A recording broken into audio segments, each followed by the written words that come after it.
Hello friends. So today we will discuss the current affairs of 19th March. Okay. So the first one is Indian production of the corona vaccines. Actually अभी vaccine जो है बहुत news में है, तो topic भी है हमारा सिलेबस में कि जो भी कोविड से रिलेटेड जो भी न्यूज़ है, तो मैंने ये वैक्सीन सारी कवर की है और हमने देखना है कि ये जो है कौन सा जो है पर्टिकुलर इंस्टीट्यूट या कौन सी कंपनी जो है इसको प्रोड्यूस कर रही है। ठीक है, तो जो हमारा फर्स्ट है वो है सीरम इंस्टीट्यूट ऑफ इंडिया। ये कौन सी वैक्सीन को प्रोड्यूस कर रहा है, वो है कोविशील्ड। और ये कहाँ की है, ये एस्ट्राजेनेका जो ऑक्सफोर्ड है ना, ये वो वाली है।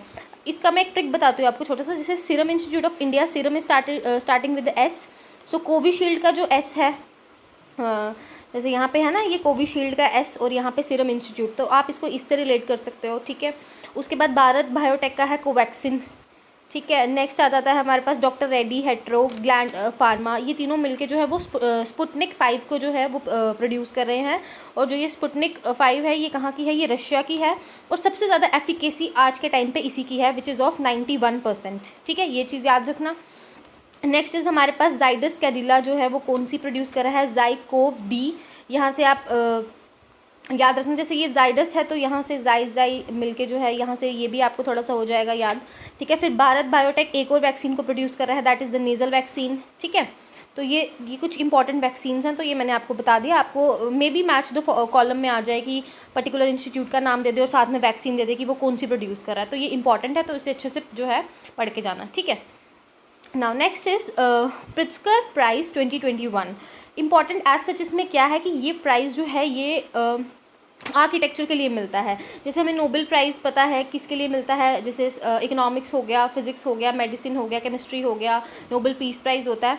वैसे ही एबल प्राइज़ होता है मैथमेटिक्स के लिए। ठीक है, नोबेल प्राइज़ मैथ्स के लिए नहीं होता है, मैथमेटिक्स के लिए होता है एबल प्राइज़। ठीक है, और जो ये है प्रिट्जकर प्राइज़, ये किसके लिए है, आर्किटेक्चर के लिए। नाम जो है वो एज सच इतने इंपॉर्टेंट नहीं है, लेकिन ये इंपॉर्टेंट इसीलिए है कि ये किसके लिए होता है, तो ये आर्किटेक्चर से रिलेटेड है।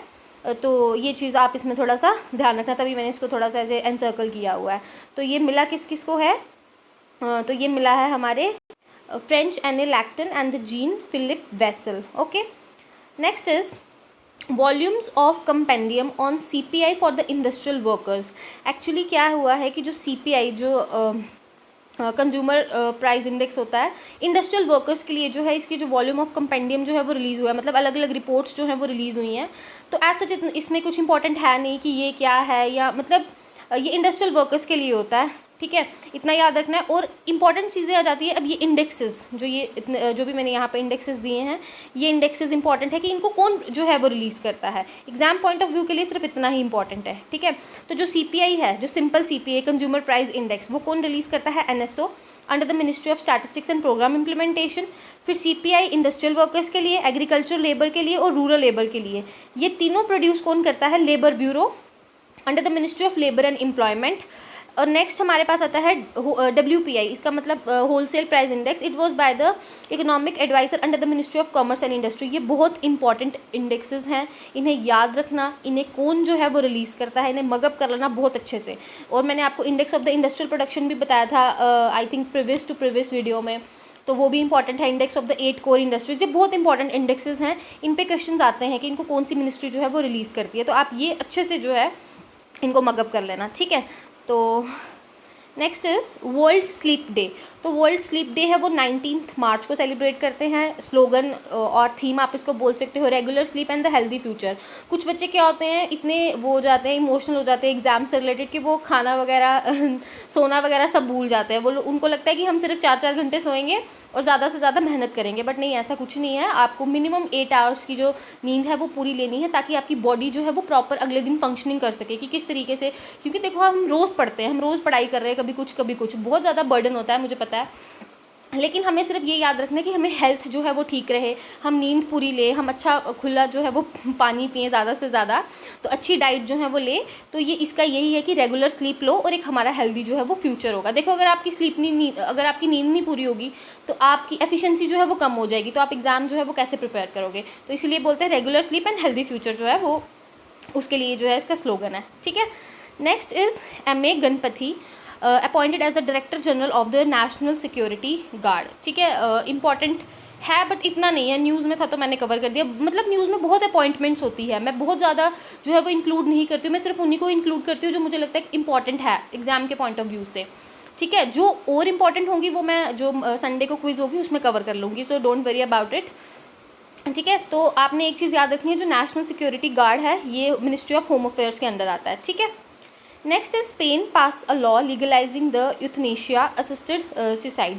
अब क्या होता है यूथनेशिया के बारे में थोड़ा मैं आपको बता देती हूँ। उसमें क्या होता है कि सपोज़ करो अगर कोई इंसान है, अगर वो बीमार है बहुत लंबे समय से, या उसकी ऐसी इलनेस है जो कभी क्योर नहीं हो सकती, तो वो क्या कर सकते हैं, खुद से जो डॉक्टर को बोल सकते हैं कि मुझे जो है ये यूथनेशिया का इंजेक्शन होता है वो दे दो, ताकि मैं जो मतलब मरने के लिए, तो वो खुद सेल्फ सुसाइड होती है, आपने खुद से बोल दिया कि मुझे सुसाइड चाहिए, तो इसमें आपके साइन वगैरह होंगे, जिसको भी ये लेना होगा तो ये उसी से रिलेटेड है, ठीक है। तो स्पेन ने इस पे जो लॉ है वो लीगलाइज़ किया है, और नीदरलैंड जो थी वो पहली कंट्री थी जिसने इसको डीक्रिमिनलाइज़ किया था, ये याद रखना, ठीक है।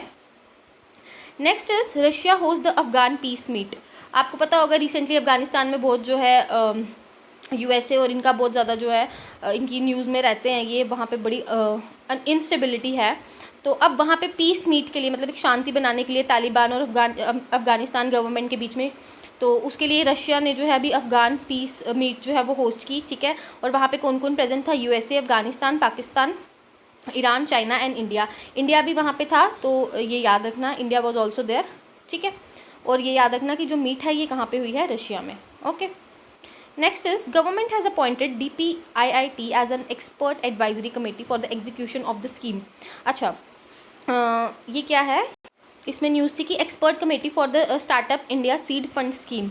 एज सच इसमें इंपॉर्टेंट अगेन स्कीम आ जाती है कि स्कीम जो है वो किसके लिए लॉन्च की गई है, और आपने ये याद रखना जो एक्सपर्ट एडवाइजरी कमेटी है वो किसको किसको अपॉइंट किया गया है, DPIIT को, ठीक है।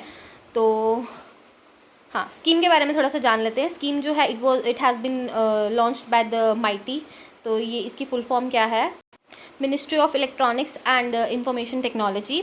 तो अब स्कीम का क्या एम है कि to provide the financial assistance to the startups. Actually यहाँ पे स्टार्टअप्स को सिर्फ एक ही जो है वो मुश्किल आती है कि उनको फंड्स जो हैं वो कम प्रोवाइड होते हैं, मतलब यहाँ पे इंफ्रास्ट्रक्चर नहीं है उनको फंडिंग वगैरह का, तभी वेरियस स्कीम्स जो है वो गवर्नमेंट जो है वो लॉन्च करता है ताकि जो स्टार्टअप्स हैं उनको बूस्टअप मिले, ठीक है। तो ये उसके लिए है, इतना याद रखना। स्टार्टअप से आपको नाम ही स्टार्टअप है तो आप इसको लिंक करके भी एग्जाम में कर सकते हो, ठीक है।